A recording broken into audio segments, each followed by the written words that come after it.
कुछ लोगों का कहना है कि पित्त की थैली में यदि पथरी हो गई तो पथरी निकलती नहीं, ऑपरेशन ही करवाना पड़ता है और ऑपरेशन में पित्त की थैली को ही निकाल देते हैं। हिंदी भाषा में पित्त की थैली कहते हैं और पित्ताशय कहते हैं, और अंग्रेजी भाषा में कहते हैं गोल ब्लैडर।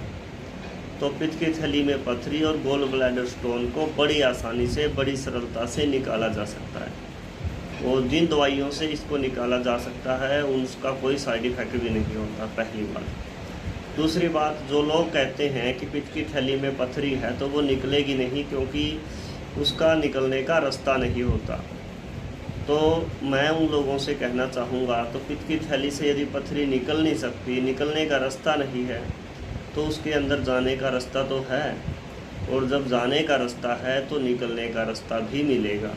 तो वो कैसे मिलेगा? तो पित्त की थैली में पथरी बनती कैसी है, पहले हमें इसको समझना होगा।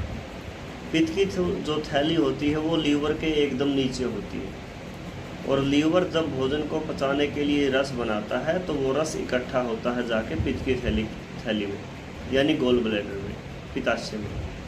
और पित्ताशय में जो रस इकट्ठा हुआ है जिस वक्त हम भोजन करते हैं और वो भोजन पचने के लिए जाता है, तो उसके अंदर वो रस मिलता है, यानी जो इकट्ठा हुआ रस है वो निकलने का रास्ता है। तो अब जब वो रस जो बनता है, जो पित्त की थैली में इकट्ठा होता है, हमारे शरीर में वात की अधिकता की वजह से या हमारा पाचन तंत्र जो है वो बिगड़ जाने की वजह से, जब वायु कुपित होती है, शरीर में ज़्यादा गैस बनने लगती है, तो वो पित्ताशय में इकट्ठे हुए पित्त को यानी रस को सुखा देती है, और जब वो सूखता है तो उसके छोटे छोटे कंकर बन जाते हैं, और वो कंकरों के जो कोने होते हैं वो कोने चुभते हैं, तो हमें दर्द होता है। तो जो वो कंकर हैं उन कंकरों को पिघलाना है, और वो पिघला करके वापस जो है भोजन में मिलाना है। तो उसके लिए आपको करना क्या पड़ेगा? आप पित्त की थैली को आप पथरी को पाषाण भेदक सामग्री, विरेचक सामग्री, जो तोड़ने का काम करते हो वो सामग्री यदि आप लेते हो तो असफल हो जाते हो। क्यों असफल हो जाते हो? क्योंकि 99% लोग जो हैं ऐसे हैं जिनके लीवर में खराबी है, लीवर फैटी हो चुका है, और लीवर फैटी होने के बाद पथरी होती है, तो पथरी के साथ साथ उनका फैटी लीवर का भी इलाज करना पड़ेगा। और दूसरा ये है, ऐसे बहुत सारे लोग हैं जिनको पित्त की थैली में पथरी होती है, अपने आप टूटती है, कम हो जाती है और फिर बढ़ जाती है। तो ये बार बार टूटना, बढ़ना, कम होना, बढ़ना, ये भी इस बात को दर्शाता है कि कहीं ना कहीं पथरी को टूटना भी संभव है और पित्ताशय से निकलना भी संभव है। तो जो लोग कहते हैं कि पित्त की थैली में फंसी हुई पथरी निकल नहीं सकती, तो उन लोगों से मैं कहता हूँ बड़ी सरलता से, बड़ी आसानी से आयुर्वेदिक दवाई से, और ऐसी दवाई जिसका किसी प्रकार का कोई भी दुष्परिणाम नहीं है, कोई साइड इफ़ेक्ट नहीं है, उसके द्वारा पित्त की थैली में जो पथरी है उसको निकाला जा सकता है।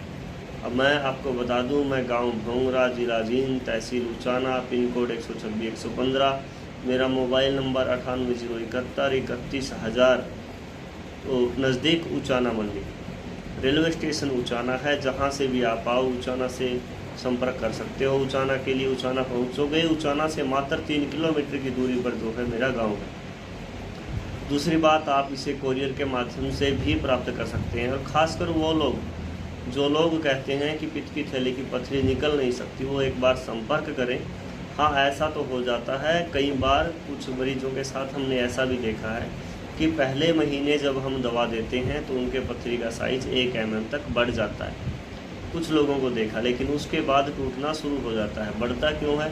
क्योंकि कई बार जो पित्त की थैली की पथरी है वो क्या करती है कि वो फूल जाती है, और फूल के उसका साइज़ बढ़ जाता है, और फिर वो जब टूटना शुरू होती है तो बड़ी आसानी से साथ दही उसका रेत बनता है, और रेत पानी में पिघलता है उस रस के अंदर, और रस के साथ में ही बह जाता है, निकल जाता है। अब जो भी कोई पथरी की दवा ले, मैं उसको बता दूं, यदि कोलेस्ट्रॉल की मात्रा भी उसको बढ़ी हुई है तो कोलेस्ट्रॉल भी इससे कम होता है। कोलेस्ट्रॉल का और पित्त की थैली की पथरी का बड़ा गहरा संबंध है। तो आज से ये कहना कि पित्त की थैली से पथरी नहीं निकलती, ये बंद कर दो। बड़ी आसानी से और सरलता से निकल जाती है। इन्हीं शब्दों के साथ नमस्कार, वंदे मातरम, जय श्री राम।